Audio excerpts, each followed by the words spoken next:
Yeah, right.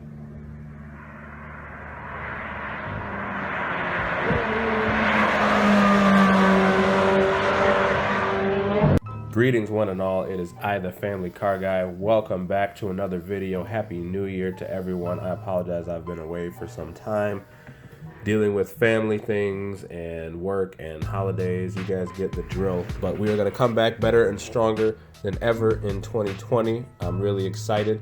But without further ado, let's get to this video.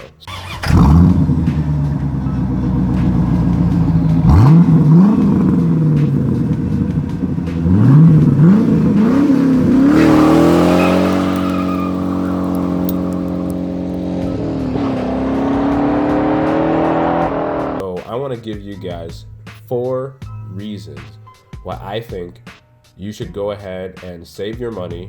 Wait, instead of purchasing the C8 base model or Z51, wait for the C8 Z06. Let's get into the reasons why. So number 1 is the engine. The C8 Z06, as we all may have heard by now with all the rumors, is rumored to have a flat plane crank engine, which is similar to what you would find in a Shelby GT350 or a Ferrari 458. It tends to have a higher pitched sound than what you would hear from a traditional pushrod V8, like pretty much every other Corvette prior to the C8, including the C8 Z06, including the C8 base model Corvette with the LT2 motor. It also has traditionally a higher redline. So for example, the Shelby GT350 has over an 8,000 RPM redline, whereas in a car that I own, which would be the C6 Z06,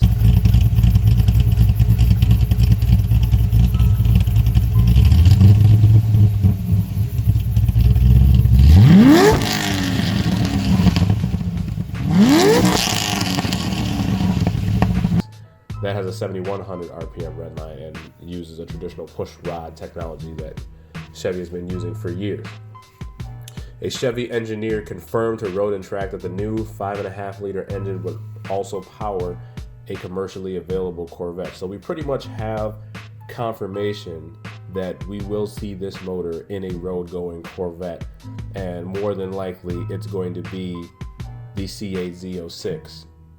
And on top of that, we do have video, as you guys will see in this video, of what appears to be a camouflage C8 Z06 doing some testing in the canyons, and you can hear that distinctive sound.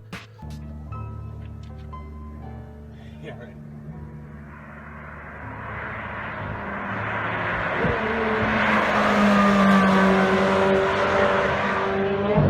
Of a flat plane crank motor.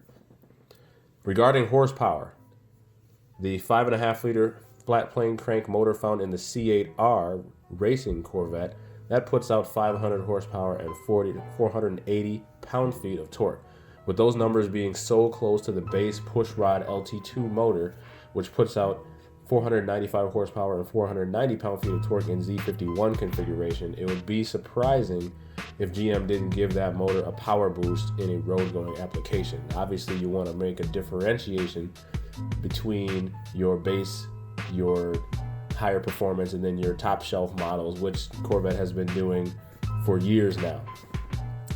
Secondly, the second reason why I think we should all wait for the C8 Z06, or at least if you're a true enthusiast and you plan on really focusing on the performance of your Corvette, is the principle. And what do I mean by the principle? Well, the base model C8 Corvette, just like every base model Corvette before it, has to be a catch-all Corvette, has to appeal to the broadest range of buyer demographics and do many things well. Chevy did well to make it available in so many configurations, so many different colors, and with varying options. But that also means it is the most compromised Corvette.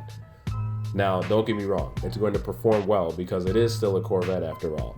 I mean, this C8 base model in Z51 configuration is doing 0 to 60 in 2.8 seconds and as quick as an 11.2 second quarter mile. That's supercar territory, and that's the performance floor for this new C8 Corvette. But most of the major car review magazines have found that the car understeers at the limit. So we're talking Motor Trend, Car and Driver, Road and Track. They all found that the base model understeers at the limit, which they believe, and I agree with them, is on purpose. And it makes sense because the vast majority of buyers who buy this first wave of C8s, and will probably pay a premium to do so, will be the people who already own Corvettes. And for many of them, this is going to be their first mid-engine car experience. If you've ever driven a mid-engine car, if you've ever driven a McLaren, if you've ever driven a Ferrari 458, if you've ever driven an Audi R8, you understand that they handle much differently in performance situations than a front-engine rear drive car.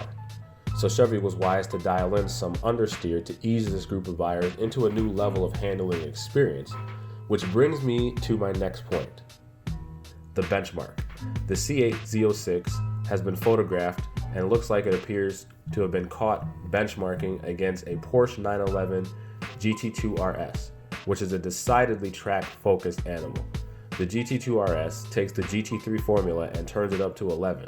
We're talking a twin-turbo, 3.8-liter flat six, putting out 690 horsepower and 553 pound-feet of torque via a 7-speed dual-clutch transmission.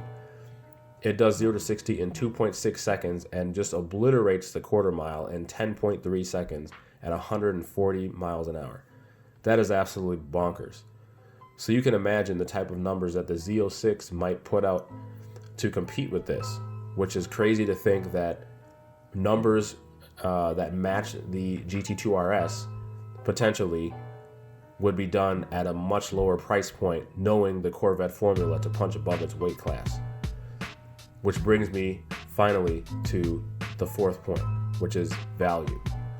Now we can all imagine that the C8 Z06 is going to be a lot of coin, easily tipping the scales financially over $100K, especially when you start thinking of the options and the packages that they would offer. You think a Z07 package potentially, like they've offered on the C7 Z06 and the C6 Z06 as it was later in its lifespan. It's easy to see this Corvette being absolutely a six-figure Corvette. However, even at that price point, when you consider that this car will offer fewer compromises from a performance perspective, and it will put up numbers rivaling vehicles 2, 3, or even 4 times as much. We're talking 720S territory. And on top of that, being cheaper to maintain. And I encourage anyone to look at YouTube videos of people talking about, and no disrespect to McLaren because it's actually one of my favorite brands, but the maintenance costs and the issues, especially when you go to modify a McLaren, it's tough to argue against the value that Corvette provides when it follows its formula of punching above its weight class. So I'm truly excited for the C8 Z06 and the other things that Chevy has in store for the Corvette brand. Undoubtedly, we'll probably see a Grand Sport variant and more than likely a Corvette C8 ZR1. And so we're just excited. I know I'm excited. I'm sure you guys are excited. And let me know your guys' thoughts in the comment section. What do you guys think we can expect from the C8 Z06? What do you guys think about my thought that maybe it makes sense to skip out on the C8 base model and go straight to the Z06? I think if you're a true performance enthusiast, it'll just serve you well. And especially because in a few years, if you care about value for money, you think about the fact that a C7 base model Corvette right now is as low as the low to mid 30s if it's got high miles. And we're talking about the inaugural model, of course. We're talking about 2014s and even maybe some 2015s with higher miles. But those cars are very attainable, which is great. But if you care more about resale value, if you maintain a Z06 for that same length of time, it depreciates slower. And we know that most performance cars that are sold at high volumes depreciate if they're not an exotic car, but some depreciate slower than others. So if that's something that you care about, there's another reason why you may want to wait and hold your money out for a C8 Z06. So guys, I just want to thank you again for sticking with me. I hope you enjoyed this video. We got much more to come in the coming weeks, and I just want you guys all to have a blessed night. Peace out.